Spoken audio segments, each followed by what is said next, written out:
Uve, Coba Jembel. saya mau bersaksi ya. Kemarin siang kan saya eh, istirahat tidur siang ya karena waktunya sedikit mendung dan gerimis. Jadi kebetulan saya juga tidak bekerja, jadi saya istirahat tidur siang.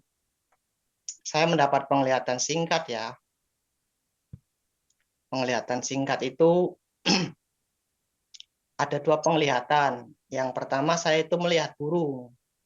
Melihat burung itu terbang di langit, di angkasa. Burung itu tinggi sekali. Nah, setelah saya melihatnya, saya itu mencoba untuk mengangkat tangan ke atas burung itu. Mengangkat tangan ke burung itu sambil melambaikan tangannya. Tangan saya melambaikan ke burung itu. Setelah beberapa lama kemudian, burung itu melihat saya lalu turun dari angkasa itu, burung itu. Burung itu turun menghampiri saya. Saya lihat-lihat burung itu burung apa ya? Ternyata burung elang. Burung elang itu berkepala putih dan berbulu kuning keemas-emasan. Itu mimpi yang pertama. Dan mimpi yang kedua itu saya ada di gereja saya sendiri. Saya ada di gereja saya sendiri. Saya di situ makan, minum. Tapi yang anehnya saya dilayani sama majelis gereja di situ. Melayani saya, memberikan makan dan minum. Lalu saya melihat orang-orang di gereja itu saya tidak mengenalnya. Sepertinya habis ibadah. Namun anehnya saya tidak mengenal orang-orang yang di gereja itu. Dan mimpi yang keempat, kalau nggak salah, mimpi yang keempat kalinya saya mimpi tentang gereja saya sendiri. Sekian, Ibu V. Mohon penjelasannya. Terima kasih. Banyak sekali nih penglihatannya Bro Selis ya. Luar biasa. Burung. Burung elang berkepala putih. Itu adalah simbolis negara China ya. Hmm. Ini kan kita ini kan main skala dunia ya. Skala dunia ya. Bro Selis juga kan eh, kadang ada bersaksi kan di Facebook,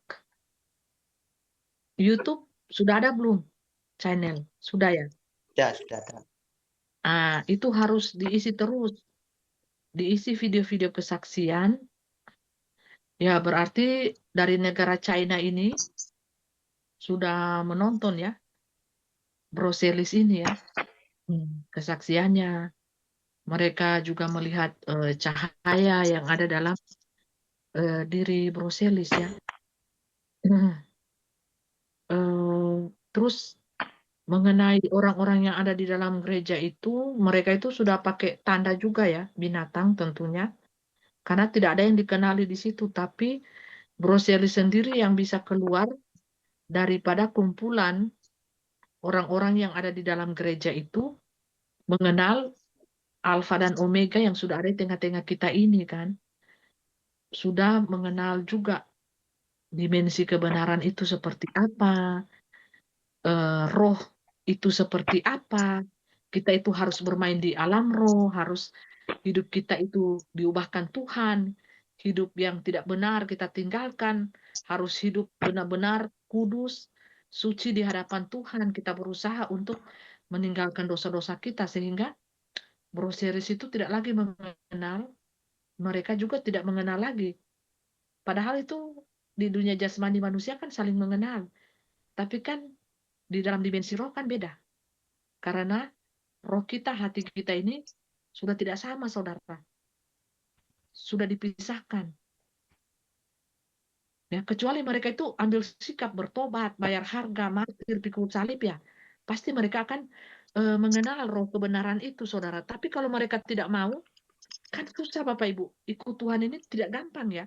Susah. Kedagingan kita ini harus ditinggalkan. Kedagingan kita ini harus kita harus kita kuburkan, harus kita matikan, benar-benar kita matikan. Tidak gampang itu, saudara, itu memerlukan proses, memakan waktu. Kita tidak tahu masing-masing proses hidup kita itu berapa tahun. Mau itu 10 tahun, 5 tahun, 20 tahun, kita tidak tahu, saudara. Kan masing-masing orang kan beda kan. Ada yang Tuhan tegur, halus saja. Dia itu udah kena loh, udah peka. Oh, ini teguran. Ada yang Tuhan nanti cambuk berkali-kali, nanti sudah sampai di tulang-tulang. Dia sudah angkat tangan, angkat bendera baru sadar. Ada jenis manusia begitu ya. Ada nanti so kena sakit penyakit stroke, nafas tinggal satu-satu di ICU. Tuhan tolong, dia ketemu Tuhan, pecah semua pembuluh darah, ketemu Tuhan, tuh bertobat, baru melayani Tuhan. Ada. Jadi kisah kita ini beda-beda, proses kehidupan kita ini pun beda-beda. Tidak bisa kita samakan ya, karena Tuhan tahu apa kemampuan kita ini masing-masing, Tuhan tahu. Ya, jadi layanilah Tuhan selagi masih ada punya tenaga, punya waktu hidup. Layani Tuhan.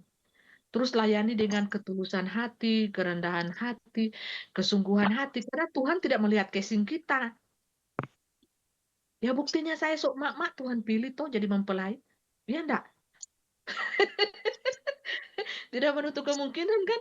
Oma Ruth yang cantik, Oma Lim, itu kan roh kita itu kan muda di sana. 50 mempelai itu kan, saya kan belum diseleksi ulang. Ini kan tataran Bapak Ibu. Sampai roh kita itu betul-betul jadi cantik, jadi jelita. Ini kan saringan baru kedua loh.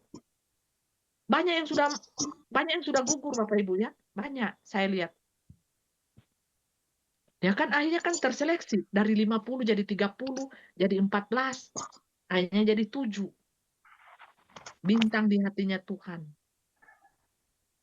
Tuhan tidak lihat casing, saudara. Tuhan tidak lihat profesi kita.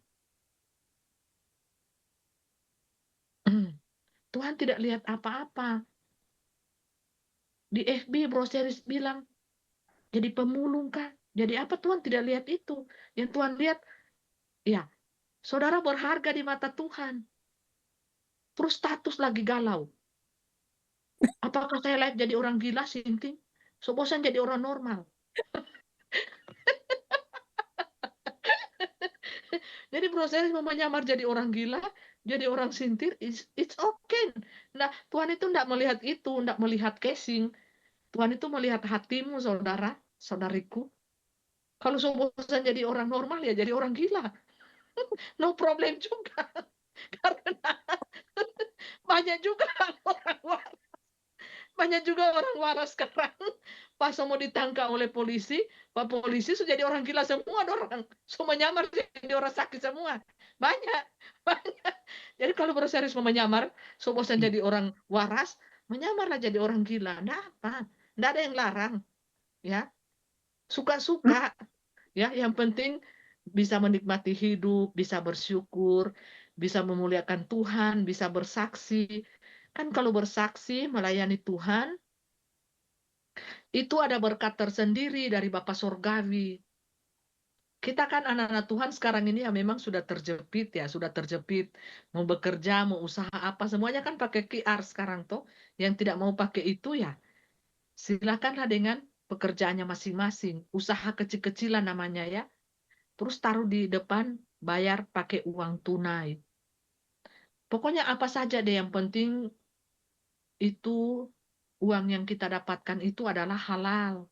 Bagi makan minum kita ya, Iya. seperti itu. Bersaksilah melayani Tuhan, karena saksi-saksi surga ini banyak juga yang sudah tenggelam, saudara. Mereka malu, malu untuk bersaksi. Malu, saudara. Karena apa? Rohnya sudah dibuai oleh dunia. Lihat aja itu, banyak yang tidak muncul toh, malu. Ya dikata-katai, dihina. Belum lagi kita kan tidak tahu serangan yang mereka dapatkan di WA, di Facebooknya mereka, Messenger, di mana-mana itu kan masuk semua. Suara roh-roh dunia itu kan masuk semua di WhatsApp, di telepon. Mereka tahu nomor telepon, ya mereka telepon. Atau di WA, kirim audio, suara-suara audio, serang. Ya, kalau tidak kuat iman kita, tidak kuat hati kita, tidak kuat jiwa dan roh kita, ya pasti kita akan tenggelam mengikuti apa maunya roh dunia, ya tidak bersaksi. Bapak Ibu bisa lihat deh, orang yang dulunya giat bersaksi sekarang sudah diam, malu. Nah, orang-orang seperti itu apakah Tuhan mau berkati hidupnya? Ya tentu diproses dulu toh, baru dapat berkat Tuhan. Berkat Tuhan itu juga Bapak Ibu, saya rasa ya jasmani rohani itu tetap jalan ya. Tapi memang berkat Tuhan itu tidak sama satu dengan yang lainnya. Ada Tuhan kasih lebih, ada juga Tuhan kasih pas-pasan, ada juga yang Tuhan tahan juga berkatnya. Diproses dulu kamu, tapi Tuhan itu maha baik loh. Mau itu kita itu tidak setia ataupun tidak setia, buktinya kita sampai sekarang kan masih hidup, Bapak Ibu toh. Lihat itu Broselis mukanya semakin kinclong toh. Semakin percaya. Semakin Tinggal percaya dia, walaupun dia putar lagu-lagu dunia, Gen and Roses apa semua ya, lagu-lagu percintaan, ya kadang sudah di laut, kadang sudah ya dia rasa bagaimana hidupku ini, jadi orang waras tak menentu, jadi orang gila pun pengen rasanya jadi orang gila ya, mau coba jadi orang gila juga ya, ya seperti itu ya, itulah manusia ya, kita bertanya-tanya dalam kedagingan kita, dalam kehampaan kita, dalam kesunyian kita. Ya, kuatkanlah rohmu, saudaraku ya. Tetaplah bersaksi. Walaupun banyak yang mundur, kau maju terus. Majulah terus. Buktinya sudah ada burung kepala putih itu yang melihat. Ya kan? Berarti itu lambangnya simbolisnya dari negara China. Negara China itu lambangnya burungnya putih. Kepalanya putih. Nah, itu yang bisa mempelai artikan ya. Dan orang-orang yang ada di dalam gereja itu ya mereka tidak bisa mengenal, tidak bisa melihat ya karena apa? Karena proselis kan sudah beda, lain. Gandum dan ilalang sudah dipisahkan. Ya mereka tidak kenal, ya mereka harus bayar harga. Bayar harga dong. Supaya bisa mereka mengenal Tuhan Yesus di zaman Omega. Bukan hanya di zaman Alfa, tapi di zaman Omega mereka juga harus bisa mengenal. Kalau mereka belum mengenal Tuhan Yesus di zaman Omega ini, berarti mereka buta roh. Itu aja. Mereka belum bisa menembus roh dimensi dan kebenaran. Belum bisa. Mata rohani mereka itu masih tertutup. Ya. Seperti itu saja ya, Bro Seris. Tuhan Yesus memberkati. baik, terima kasih Bunda V. Sama-sama.